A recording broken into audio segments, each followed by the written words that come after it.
Hello नमस्कार प्यारे दोस्तों, एसकेएम इंजीनियरिंग एकेडमी में आप सभी का स्वागत है। दोस्तों देखिए, यहाँ पर आज हम लोग ये कंटिन्यूस सेशन चल रहा है जिसमें इलेक्ट्रीशियन थ्योरी का सेकेंड ईयर वालों के लिए है। तो यहाँ पर देखिए डीसी मोटर, जनरेटर, अल्टर और सिंक्रोनस मोटर और इसके बाद 3 phase induction motor, AC motor complete हो गया है। आज हम लोग देखिए यहाँ पर अल्टरनेटर पढ़ेंगे, जिसमें देखिए और आप लोग देखिए अगर ऑनलाइन एग्ज़ाम की तैयारी कर रहे हैं जो इलेक्ट्रीशियन के लिए है, सेकेंड ईयर वालों के लिए, तो आप लोग देखिए जो ऑनलाइन एग्ज़ाम में क्वेश्चन पूछे जा रहे हैं ये 100% क्वेश्चन यहीं से पूछे जा रहे हैं। तो आप लोग वीडियो को देखिए अच्छे से। अगर आप लोग को स्पीड कम लगे तो थोड़ा स्पीड बढ़ा लीजिए, तब देखिए और अच्छे से तैयारी करिए, अच्छे नंबर लाइए। तो ठीक है दोस्तों, देखिए ज़्यादा टाइम वेस्ट नहीं करेंगे। आइए हम लोग देखते हैं अल्टरनेटर आज पढ़ेंगे। तो अल्टरनेटर में देखिए क्या है, देखिए पहला क्वेश्चन इसमें दिया गया है कि which formula is use to calculate the EMF per phase in a ideal alternator. मतलब कि आधार्थ कहने का मतलब देखिए क्या बोला गया है कि एक आदर्श अल्टरनेटर में ईएमएफ पर फेज की गणना करने के लिए किस सूत्र का उपयोग किया जाता है। तो देखिए जो ईएमएफ होता है, देखिए इसमें 2.2 दिया है तो ये गलत है आपका। जिसमें 4.4 दिया होगा वो सही करेक्ट होगा आपका। देखिए इसमें डिवाइड दे दिया है तो ये भी गलत है, सेकंड भी, थर्ड भी गलत है। देखिए 2.2 है तो ऑप्शन नंबर डी इसका करेक्ट है। ई इक्वल टू देखिए 4.445 FT होता है। एफ फ्लक्स है आपका, टी 5 फ्लक्स है, एफ फ्रिक्वेंसी है और टी नंबर ऑफ टर्न है। तो ऑप्शन नंबर डी इसका करेक्ट है। देखिए 253 का। इसके बाद देखिए क्वेश्चन नंबर 254 है। तो क्वेश्चन नंबर 254 में क्या है, देखिए which rule is use to find the direction of induced EMF in an alternator. मतलब कि अल्टरनेटर में इंड्यूज ईएमएफ की दिशा खोजने के लिए किस नियम का उपयोग किया जाता है। तो इसके लिए देखिए आपका जो फ्लेमिंग राइट हैंड रूल होता है ये यूज करते हैं। तो ऑप्शन नंबर डी इसका करेक्ट है। देखिए तो अगर मोटर यही रहता तो मोटर के लिए देखिए फ्लेमिंग लेफ्ट हैंड रूल का यूज करते हैं। ठीक है, अगर फील्ड की दिशा ज्ञात करना होता है तो राइट हैंड पाल्म का रूल यूज करते हैं।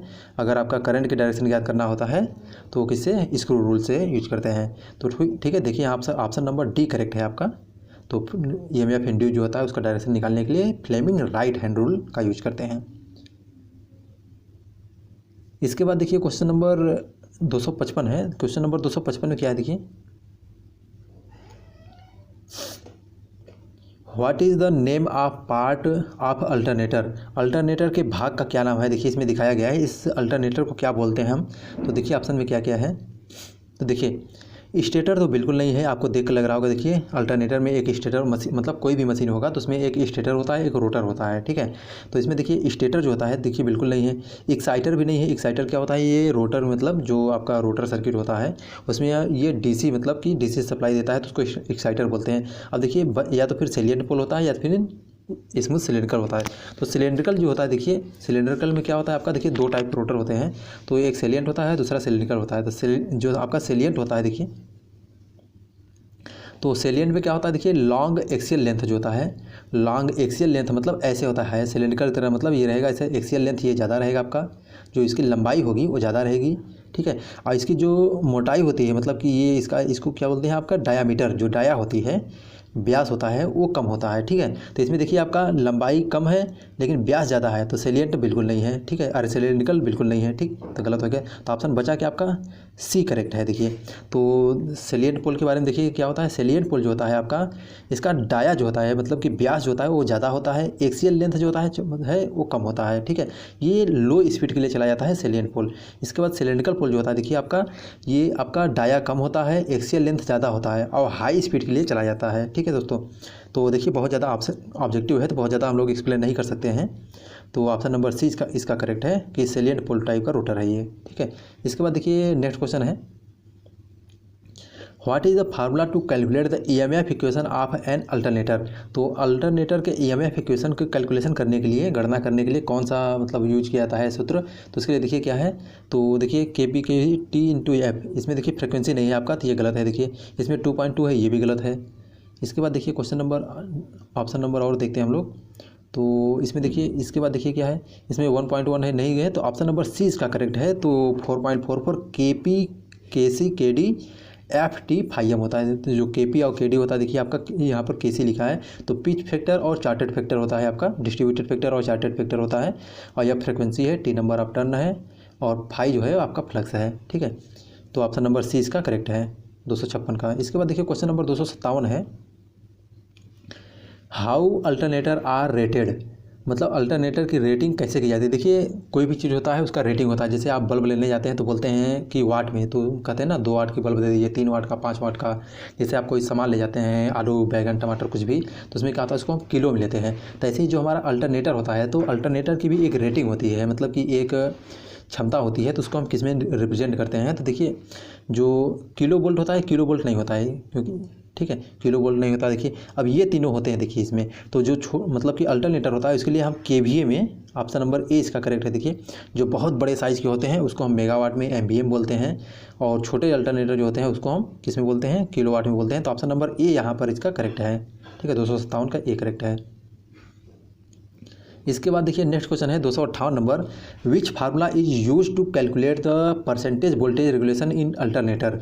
तो अल्टरनेटर में प्रतिशत वोल्टेज नियमन की गणना करने के लिए किस सूत्र का उपयोग किया जाता है। मतलब कि आपको वोल्टेज रेगुलेशन ज्ञात करने के लिए किस सूत्र का उपयोग किया जाता है। तो देखिए वोल्टेज रेगुलेशन के बारे में थोड़ा सा जानिए कि वोल्टेज रेगुलेशन जो होता है, देखिए आपका नो लोड से फुल लोड तक जितना वोल्टेज में वेरिएशन होता है, मतलब कि उतार चढ़ाव होता है, उसको हम क्या बोलते हैं, वोल्टेज रेगुलेशन बोलते हैं। ठीक है, और तो यही पर है। देखिए आप अब देख लीजिए कहाँ पर है। देखिए नो लोड से फुल लोड, देखिए यहाँ पर फुल लोड से नो लोड है, तो ऑप्शन नंबर ए करेक्ट हो गया। देखिए इसके बाद देखिए नो लोड से फुल लोड, देखिए ये सही है आपका, तो ऑप्शन नंबर बी यहाँ पर करेक्ट है। No load minus full load upon full load, तो याद करने के लिए नो फुल फुल याद कर लीजिए, तो ऑप्शन नंबर बी यहाँ पर करेक्ट है। ठीक है, no load minus full load upon full load into 100, तो आपका परसेंटेज रेगुलेशन आ गया, तो ऑप्शन नंबर बी यहाँ पर करेक्ट है आपका।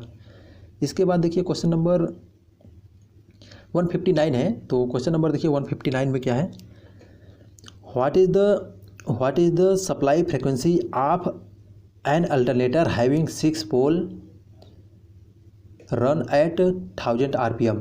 मतलब कि कह रहा है कि आपके पास की सप्लाई फ्रीक्वेंसी क्या होगी यदि 1000 RPM पर चलने वाली मतलब मोटर चल रही है, और उसकी पोल की संख्या जो है 6 दिया है, 6 पोल के मोटर है। देखिए आपका 6 पोल का एक मोटर है और 1000 RPM पे चल रही है, तो उसकी फ्रीक्वेंसी क्या होगी। तो देखिए आप फ्रीक्वेंसी निकालने के लिए क्या कर रहे हैं, देखिए फार्मूला होता है n इंटू पी अपान में 120 होता है। ठीक है, तो यहाँ से आप निकाल लीजिए। देखिए n इजकल टू, देखिए n इजकल टू होता क्या, 120 F/P होता है। तो यहाँ से देखिए एन पी के इधर मल्टीप्लाई कर दीजिए, 120 के इधर डिवाइड कर दीजिए, तो हो गया। देखिए अब यहाँ पर देखिए वैल्यू सबको रख दीजिए। देखिए n की वैल्यू कितना है, 1000 RPM से चल रही है, 1000 RPM रख दीजिए। इसके बाद देखिए p कितना है, देखिए 6 पोल है, रख दीजिए। यहाँ पर 120 है, 120 रख दीजिए। देखिए 1 0 से 1 0 काट दीजिए, 6 एकम 6, 6 दूना 12, 2 से काट दीजिए, तो ये 50 देखिए आपका 50। तो ऑप्शन नंबर इसका सी जो है वो देखिए सी जो है आपका करेक्ट है, 50 हर्ट्ज जो है ऑप्शन नंबर सी का करेक्ट है। तो यहाँ पर ऑप्शन नंबर सी 259 का ऑप्शन नंबर सी करेक्ट है, 50 हर्ट्ज आएगा। ठीक है, इसके बाद देखिए क्वेश्चन नंबर 260 है। क्वेश्चन नंबर 260 में क्या है, calculate the speed of an alternator having 2 pole at the frequency of 50 hertz. मतलब कि आपको देखिए 50 हर्ट्ज पर स्पीड याद करना है। तो देखिए आप सिंपली जानते हैं कि n बराबर जो होता है 120 f कितना है, 50 हर्ट्ज है, डिवाइडेड बाई कितना है, देखिए नंबर ऑफ पोल कितना है, 2 है, 2 रख दीजिए। देखिए इसको सॉल्व करिए, देखिए 2 से इसको काट दीजिए, 2 छक्के 12 हो गया आपका, ये 60 आ गया, 6 पंचे 30, तो आपका कितना आ गया, 3000 RPM आ गया। देखिए है ना, 3000 RPM। ठीक है, तो कौन सा ऑप्शन सही है, ऑप्शन नंबर सी इसका करेक्ट है। देखिए 260 का ऑप्शन नंबर सी करेक्ट है। देखिए आप लोग याद कर लीजिए कि अगर आपको कैलकुलेशन नहीं करना है तो देखिए अगर 2 पोल रहेगा, ठीक है 2 पोल रहेगा तो उसके लिए 1000 RPM होता है। ठीक है, 1000 RPM होता है। 4 पोल रहेगा तो 1500 RPM हो गया आपका। ठीक है, 1500 RPM हो गया, 1500 RPM रहेगा। इसके बाद अगर 6 पोल हो गया तो आपका 750 RPM हो जाएगा, 750 RPM 6 पोल के लिए। ठीक है, इसके बाद अगर यही 6 के 8 पोल हो जाए, अगर 8 पोल हो जाता है, 8 पोल के लिए आपका 600 RPM हो जाएगा। तो ये आप लोग याद रखिएगा कि हमेशा पूछा जाता है। ठीक है, इसके बाद देखिए क्वेश्चन नंबर 261 है। तो क्वेश्चन नंबर 261 में क्या है, what condition the lamp become dark in dark lamp method of parallel operation of 2 alternators. मतलब कि देखिए कह रहा है कि 2 अल्टरनेटर पैरेलल में ऑपरेट हो रहे हैं। ठीक है, पैरेलल में चल रहे हैं, तो डार्क लैंप विधि में लैंप किस स्थिति में बुझ जाता है। मतलब कि देखिए एक मतलब देखिए जो हमारा अल्टरनेटर होते हैं उसको पैरेलल में चलाने के लिए हमको मतलब कि हम एक ये मेथड होता है कि डार्क लैंप मेथड होता है, जिसमें कह रहा है कि दोनों जो मतलब कि कौन सी ऐसी कंडीशन आएगी जिसमें लैंप बुझ जाता है, ठीक है। तो इसमें क्या आता है कि जो फ्रिक्वेंसी और वोल्टेज होते हैं वो दोनों बराबर हो जाते हैं। तो यहाँ पर देखिए कौन सा ऑप्शन करेक्ट है, ऑप्शन नंबर इसका बी जो है वो करेक्ट है। वोल्टेज एंड फ्रिक्वेंसी दोनों बराबर होते हैं, मतलब कि वोल्टेज और आवृत्ति बराबर होते हैं। उस कंडीशन में क्या होता है, एक लैंप जो होती है आपकी बुझ जाती है। देखिए पैरेलल ऑपरेशन के लिए क्या होता है, देखिए आपका टर्मिनल वोल्टेज, फेज सीक्वेंस और वोल्टेज जो है रेटिंग आपकी सेम होनी चाहिए, तो पैरेलल ऑपरेशन आप कर सकते हैं। इसके बाद देखिए क्वेश्चन नंबर 162 है। क्वेश्चन नंबर 162 में क्या है,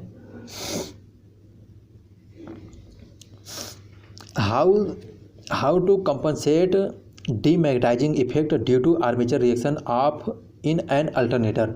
मतलब कि देखिए अल्टरनेटर में आर्मेचर जो रिएक्शन होता है, रिएक्शन के डीमैग्नेटाइज प्रभाव इफेक्ट को भरपाई कैसे करेंगे। मतलब कि डीमैग्नेटाइजिंग जो आपका अल्टरनेटर है, अल्टरनेटर में आर्मेचर रिएक्शन को कैसे आप, जो आर्मेचर रिएक्शन का डीमैग्नेटाइजिंग इफेक्ट होता है उसको कैसे हटाएंगे।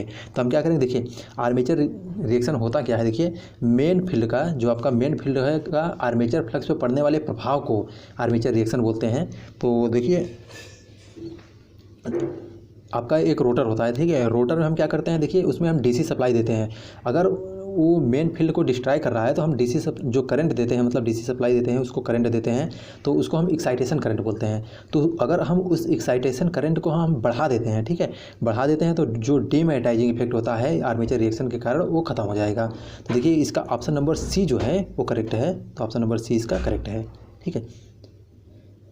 262 का ऑप्शन नंबर सी करेक्ट है। इंक्रीज फील्ड एक्साइटेशन करंट, मतलब कि फील्ड उत्तेजना धारा में वृद्धि कर देना। इसके बाद देखिए क्वेश्चन नंबर 263 है। क्वेश्चन नंबर 263 में क्या है, what is the use of synchronoscope. Synchronoscope का यूज क्या करते हैं, देखिए तो सिंक्रोनोस्कोप जो होता है, देखिए सिंक्रोनोस्कोप का उपयोग क्या है, इसमें indicate the correct stand of paralleling. तो देखिए समानता के लिए, मतलब पैरेलल में ऑपरेशन करने के लिए वो स्टैंड का मतलब हम देता है, पैरेलल में ऑपरेशन करने के लिए हम सिंक्रोनोस्कोप का यूज करते हैं। तो ऑप्शन नंबर डी इसका करेक्ट है 263 का। इसके बाद देखिए क्या है, क्वेश्चन नंबर 264 है। 264 में what is the name of equipment that provide DC to rotor of alternator. मतलब देखिए अल्टरनेटर के रोटर में डीसी प्रदान करने वाले उपकरणों का नाम क्या है। देखिए अभी बताया था आपको कि जो हम डीसी सप्लाई देते हैं उसको हम क्या बोलते हैं, तो उसको हम एक्साइटर बोलते हैं, ठीक है।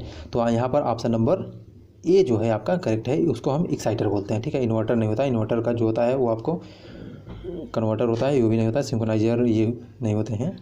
तो ऑप्शन नंबर ए इसका करेक्ट है। इसके बाद देखिए क्या है, इसके बाद देखिए नेक्स्ट क्या है, what is the purpose of damper binding in alternator. देखिए अल्टरनेटर में डैम्पर बाइंडिंग का उद्देश्य क्या है। देखिए तो अल्टरनेटर जो होता है, देखिए डैम्पर बाइंडिंग, थोड़ा सा आप डैम्पर बाइंडिंग के बारे में जानिए। तो डैम्पर बाइंडिंग जो होता है, देखिए ये क्या होता है, जैसे आप समझिए कि कोई मान लीजिए बाइक से आप जा रहे हैं, ठीक है, बाइक से अगर जा रहे हैं, एक बार आपके बाइक पर 50 किलो रख देते हैं, ठीक है।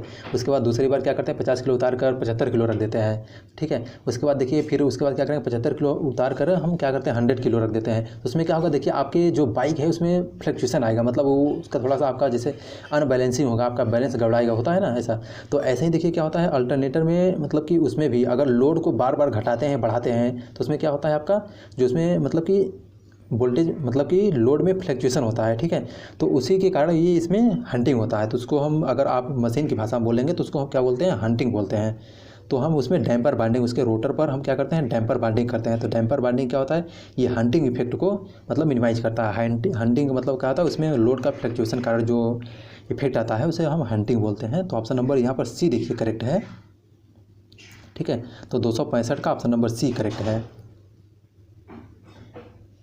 इसके बाद देखिए क्वेश्चन नंबर 266 है। देखिए क्वेश्चन नंबर 266 है, which condition is to be satisfied before parallel operation of alternator. तो देखिए अल्टरनेटर के लिए, देखिए पैरेलल ऑपरेशन में अगर कोई भी चीज़ पैरेलल ऑपरेशन में कर रहे हैं तो कौन सा कंडीशन संतुष्ट होना चाहिए। तो अल्टरनेटर के समांतर संचालन से पहले किस स्थिति को संतुलित किया जाता है। तो देखिए इसमें क्या है, देखिए rating should be same, must be same. तो नहीं, रेटिंग जरूरी नहीं है। देखिए आपका phase sequence must be same. देखिए बिल्कुल फेज सीक्वेंस जो है देखिए आपका सेम होना चाहिए। अगर फेज सीक्वेंस सेम नहीं होगा तो क्या होगा, देखिए अगर मान लीजिए आर को वाई के साथ और बी को जी के साथ अगर हम कर देते हैं तो उसमें क्या होगा, देखिए आपका शॉर्ट सर्किट हो जाएगा। जैसे आप देखते होंगे घर पे, जैसे आप कनेक्शन लगाते हैं तो इसमें क्या होता है, अगर हम प्लस वाले को माइनस वाले के साथ, माइनस वाले को प्लस वाले के साथ जोड़ देते हैं तो क्या होता है कि वो शॉर्ट सर्किट कर जाता है।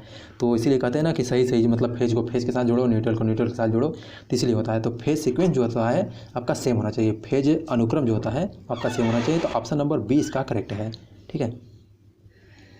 इसके बाद देखिए क्वेश्चन नंबर 267 है, what is the speed of alternator connected with supply frequency of 50 hertz at rated voltage having 4 पोल।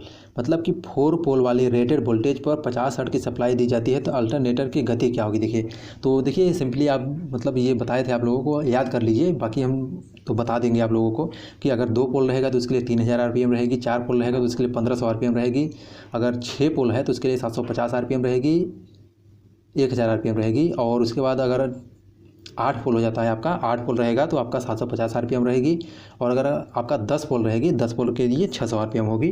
तो देखिए यहाँ पर आपका 4 पोल के लिए दिया है, तो देखिए यहाँ पर आप स्पीड निकालिए तो n इक्वल टू क्या होता है, देखिए 120 इंटू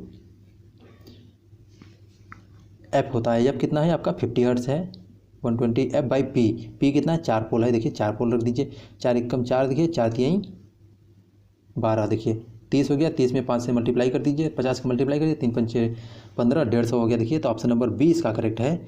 तो आप लोग देखिए ये क्वेश्चन बार बार पूछा जाता है, तो आप लोग कैलकुलेशन न करने के लिए याद कर सकते हैं।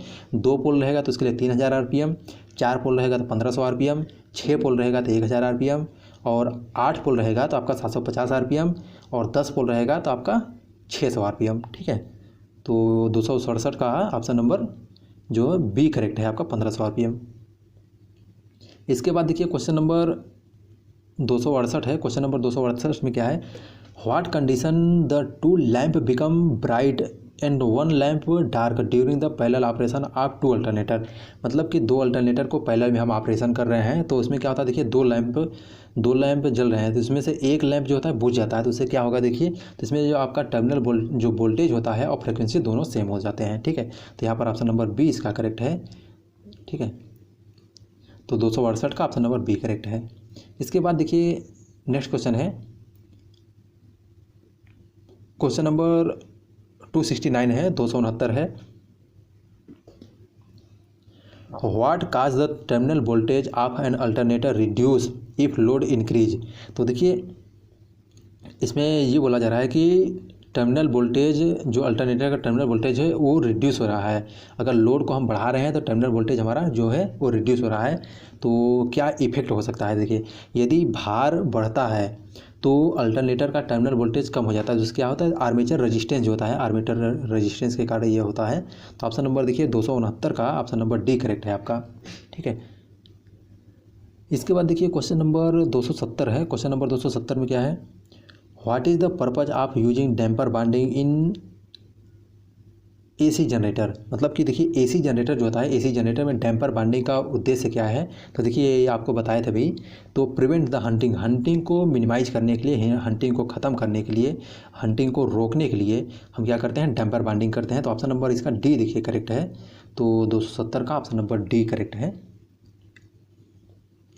इसके बाद देखिए क्वेश्चन नंबर 271 है। देखिए क्वेश्चन नंबर 271 में क्या है, what is the type of alternator. Alternator का प्रकार है, ये देखिए जो इसमें दिया गया है ये अल्टरनेटर का कौन सा प्रकार है। तो ये देखिए इसमें कोई ब्रश नहीं दिख रहा है, ठीक है, ब्रश नहीं है, पूरा क्लोज टाइप का है। तो इसको हम क्या बोलते हैं, ब्रश रहित, मतलब कि ब्रश लेस अल्टरनेटर। तो ऑप्शन नंबर ए इसका करेक्ट है 271 का।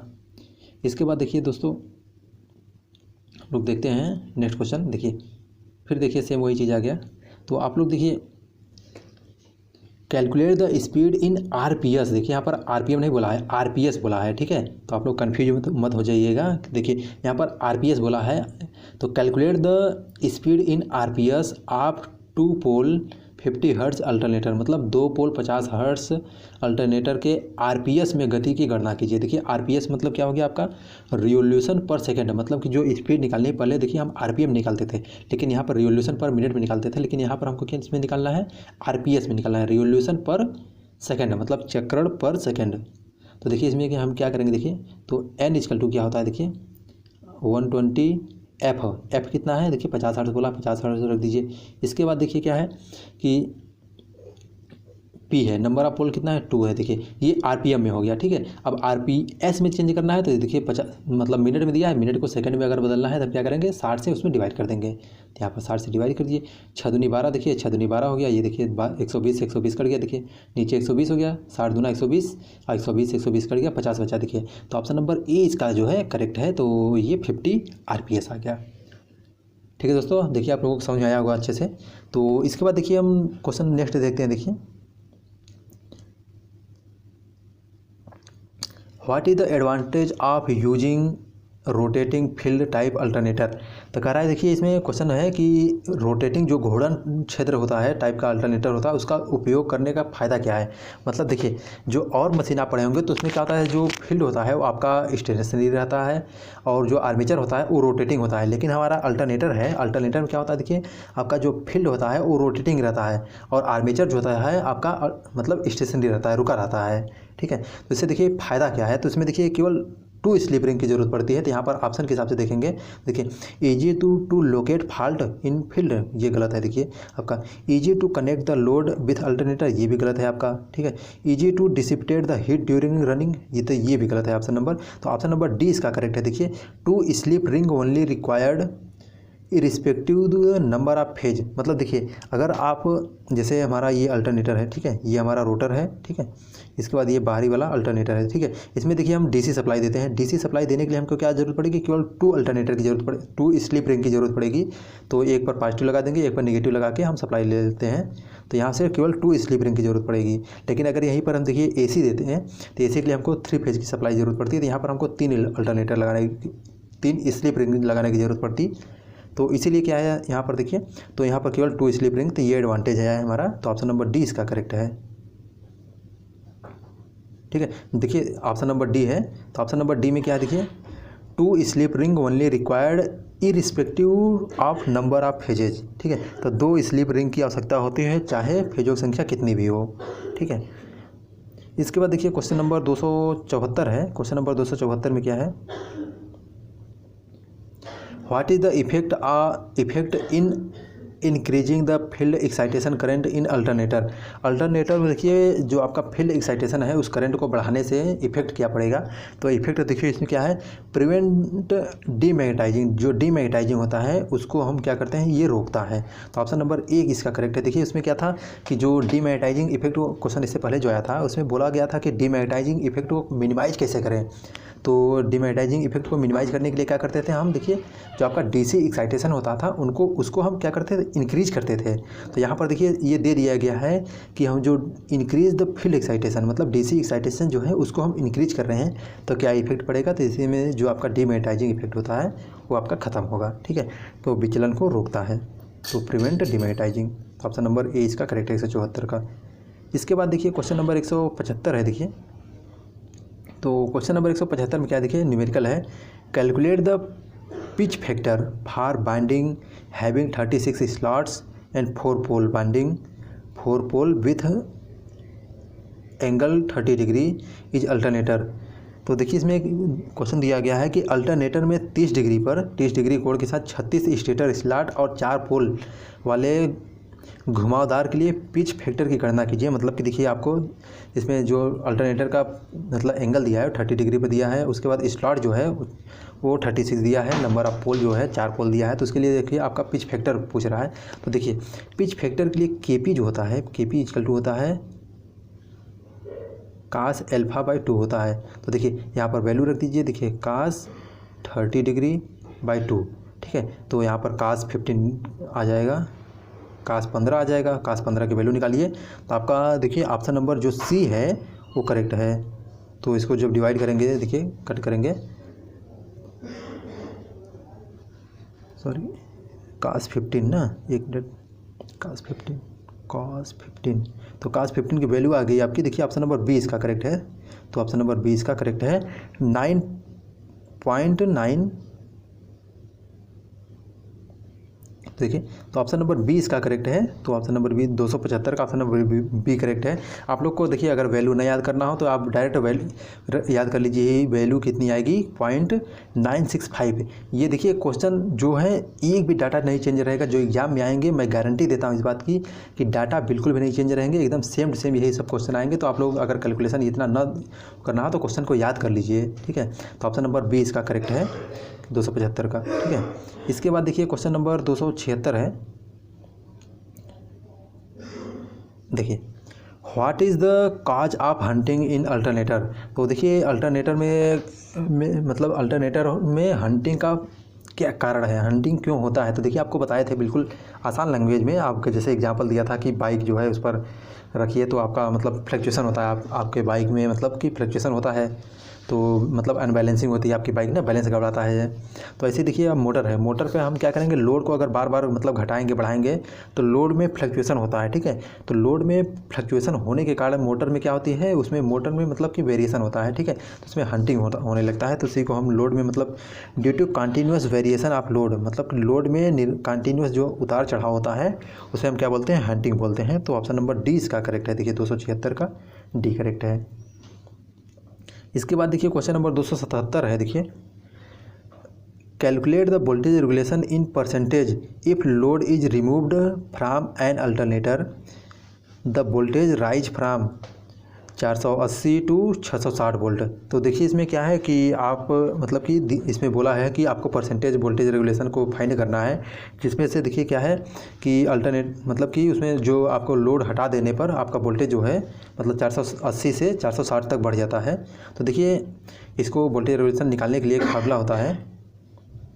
तो देखिए फार्मूला आप लोग पढ़े होंगे, पीछे भी फार्मूला था वो कि वोल्टेज रेगुलेशन के लिए देखिए वोल्टेज रेगुलेशन को 60 मिली VR लिखते हैं। तो देखिए no load voltage regulation minus full load voltage regulation VFL divided by क्या है, V फुल लोड होता है इंटू 100 होता है, ठीक है। 100 होता है, इसमें वैल्यू रखिए। देखिए इसमें वैल्यू रखेंगे तो आपको वैल्यू आ जाएगी, ईजिली सॉल्व कर सकते हैं। तो देखिए इसको वैल्यू क्या है यहाँ पर थोड़ा सा हम लोग देखते हैं। यहाँ पर देखिए 480 माइनस 460 है, ठीक है। तो 480 में से 460 को घटाइए। देखिए 480 माइनस 460 बटे में फुल लोड होता है, तो फुल लोड कितना है देखिए 460 है, 460 है इंटू 100 है। देखिए तो इसको सॉल्व करेंगे आप, देखिए इसको घटा के आप सॉल्व कर दीजिएगा तो ऑप्शन नंबर सी जो है ये आएगा। तो 37.7% ये आपका करेक्ट है।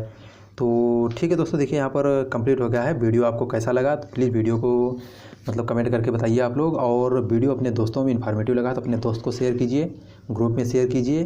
ठीक है दोस्तों, thank you so much for watching my video.